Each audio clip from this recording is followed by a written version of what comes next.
Hello, मी Sunita, cook with Sunita Parate या चॅनलमध्ये मी तुमचं स्वागत करत आहे। आज आपण एकदम मस्त अशी भाजी बनवणार आहे। ही जर भाजी तुम्ही जर खाल्ली ना अशी वेगळ्या प्रकारे, तर तुम्ही नॉनव्हेज खायचं सुद्धा विसरून जाल। इतकी एकदम भन्नाट अशी भाजी बनणार आहे आपली। बघा, इथे मी कोफ्ता करी बनवून दाखवणार आहे तुम्हाला। कोफ्ता म्हणजे काय की दुधी भोपळा जे आहे त्याची आपण कोफ्ता करी अशी बनवणार आहे। दुधी भोपळा खाल्ल्याने आपलं वजन कमी होतं, पचनशक्ती पण सुधारते आणि शरीराला थंडावा मिळतो। तर आपण यामध्ये जास्त मसाल्याचा वापर न करता कोफ्ता करी आपण बनवून घेणार आहोत। चला तर मग रेसिपीला सुरुवात करूया। इथे मी दुधी भोपळा घेतलेला आहे। बघा, असं छान असं स्वच्छ करून घ्यायचं आहे आपल्याला। आता यामध्ये आपल्याला याचे 2 तुकडे करून घ्यायचे आहे, कारण हा भरपूर मोठा असल्यामुळे हातात येणार नाही। आता याचे वरचे मी सगळे साल हे काढून घ्यायचे आहे आपल्याला। बघा, 2 तुकडे केल्यानंतर आता मी दुधी भोपळ्याचे सगळे साल हे काढून घेत आहे। तुम्ही ह्या प्रकारे अशी भाजी एकदा नक्की करून बघा, कारण दुधी भोपळा म्हटलं की कोणाला आवडत नाही, काही नाही, लहान मुलं पण खात नाही। पण अशा प्रकारे जर केली तर तुम्ही नॉनव्हेज खाणं सुद्धा सोडून द्याल, इतकी सुंदर ही भाजी होते। आता मी याच्यावरचे साल वगैरे काढून घेतलेला आहे। हा दुधी भोपळा आपल्याला पूर्ण किसून घ्यायचा आहे। बघा, आता हा किसून घेतलेला आहे। आता एका कॉटनच्या कापडामध्ये याला छान असं पाणी काढून घ्यायचं आहे। पूर्ण असं जितकं पाणी निघेल तितकं पाणी काढून घ्यायचं आहे। तोपर्यंत आता आपण इथे एक कढई घेतलेली आहे। मी गॅसवर तेल टाकून तेल तापलं, त्यामध्ये 1 चमचा राई व 1 चमचा जिरं हे टाकून घेतलेलं आहे। व ते तडतडल्यानंतर इथे मी आपण जसा चिकनचा किंवा मटनचा मसाला बनवतो त्याप्रमाणे मी बनवून घेतलेला होता। आणि त्यामध्ये अद्रक, लसूण, हिरव्या मिरची आणि कोथिंबीरची पेस्ट पण ही वेगळी बनवून घेतलेली होती। व ही दोन्हीच्या दोन्ही आपल्याला छान अशी तेलामध्ये मस्त अशी फ्राय करून घ्यायची आहे, तेल सुटेपर्यंत। बघा, दुधी भोपळा खाल्ल्याने आपल्या शरीरातील रक्त सुद्धा नियंत्रित राहते। बघा, आता यामध्ये जो किसून ठेवलेला दुधी भोपळा होता, यामध्ये आपल्या आमटीला चांगली छान अशी चव येण्यासाठी आपण त्याच्यामध्ये थोडासा दुधी भोपळा हा टाकून घेतलेला आहे। आता यामध्ये मी चवीनुसार मीठ टाकून घेत आहे।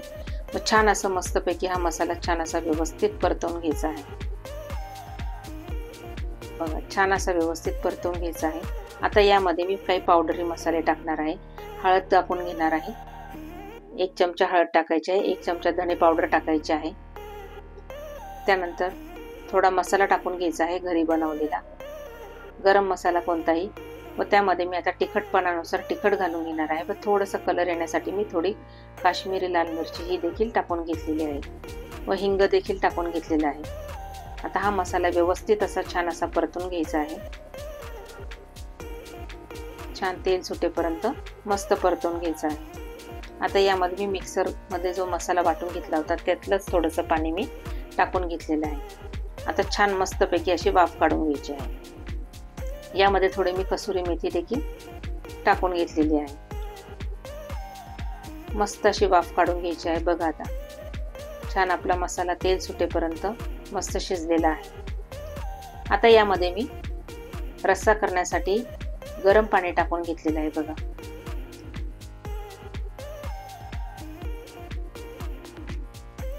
आता आपलं आमटी तयार झालेली आहे। यामध्ये मी कोथिंबीर टाकून घेत आहे। बघा, आपली आता इथे मस्त कोफ्त्याची करी ही तयार झालेली आहे, म्हणजे आमटी ही तयार झालेली आहे। आता ही बाजूला ठेवूया। आता इथे मी छान असं मस्तपैकी दुधी भोपळ्याचा जो केस आहे त्यातलं सगळं पाणी काढून घेतलेलं आहे। जेवढं पाणी निघेल तेवढं सगळं पाणी आपल्याला काढून घ्यायचं आहे। आता यामध्ये काही मसाले टाकणार आहे, हिंग टाकणार आहे, हळद टाकायची आहे, धणेपूड टाकून घ्यायची आहे। त्यानंतर यामध्ये चवीनुसार मीठ घालून घ्यायचं आहे। आणि यामध्ये मी तीळ घालून घेतलेले आहे 2 चमचे।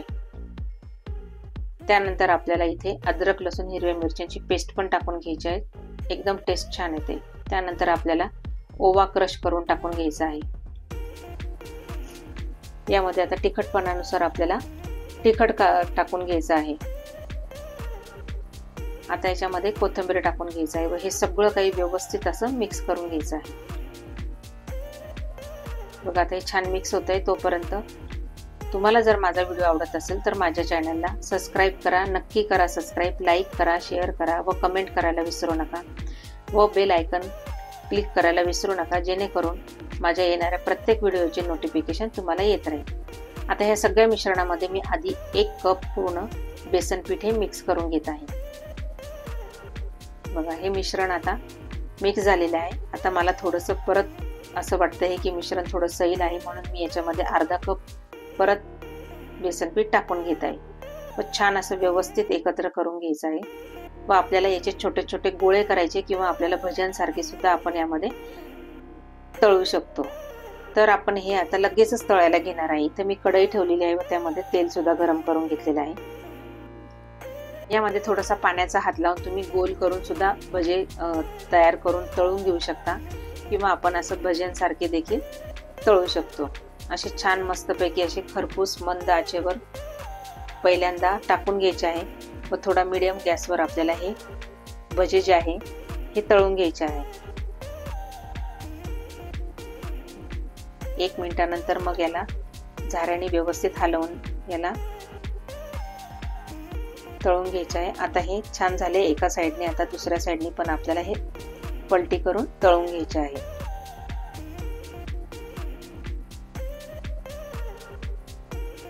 छान असे मस्तपैकी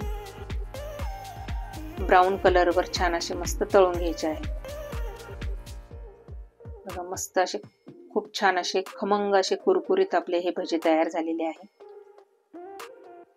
एकदा नक्की करून बघा, तुम्ही नॉनव्हेज खायचं सुद्धा विसरून जाल। बघा, आता हे मी एका प्लेटमध्ये काढून घेत आहे। नॉनव्हेज खायचं आपण विसरणार तर नाही, पण कधी जर आपल्याला करायचं नसतं नॉनव्हेज, त्यावेळेस आपण अशी भाजी करून खाल्ली तरी हरकत नाही। लहान मुलांना पण आवडते, किंवा तुम्ही नुसतं असं संध्याकाळच्या नाश्त्याला देखील तुम्ही चहा बरोबर खायला सुद्धा करी न बनवता नुसतं असे भजे बनवून जरी खाल्ले तरी खूप छान असं मस्त। आता पावसाळा पण चालू आहे, एकदम छान लागतात। बघा, आता इथे आपली करी पण तयार आहे, भजे पण तयार आहे। आपण हे भजे ज्या हे करीमध्ये टाकून सुद्धा ठेवू शकतो, किंवा वेगळे सुद्धा आपण सर्व करू शकतो। इथे मी भाकरी सोबतच खात आहे, तुम्ही पोळी सोबत किंवा भातासोबत सुद्धा खाऊ शकता। आता आपल्याला हे करीमध्ये आपल्याला हे भजे असे छान असे बुडवून ठेवायचे आहे आणि मग खायला घ्यायचे। एकदम 1 नंबर आणि भन्नाट अशी भाजी झालेली आहे। तुम्ही नक्की एकदा करून बघा, तुम्हाला नक्की आवडेल। बघा, एकदम 1 नंबर झालेली आहे। तसंही दुधी भोपळा कोणाला आवडत नाही, पण अशा प्रकारे जर वेगवेगळा जर करून बघितला आणि खाल्ला तर एकदम छान, म्हणजे ज्याला आवडत नाही तो सुद्धा खाईल, इतका छान झालेला आहे। तर तुम्ही एकदा नक्की करून बघा, तुम्हाला नक्की आवडेल। बघा, चला तर मग नक्की करा। धन्यवाद।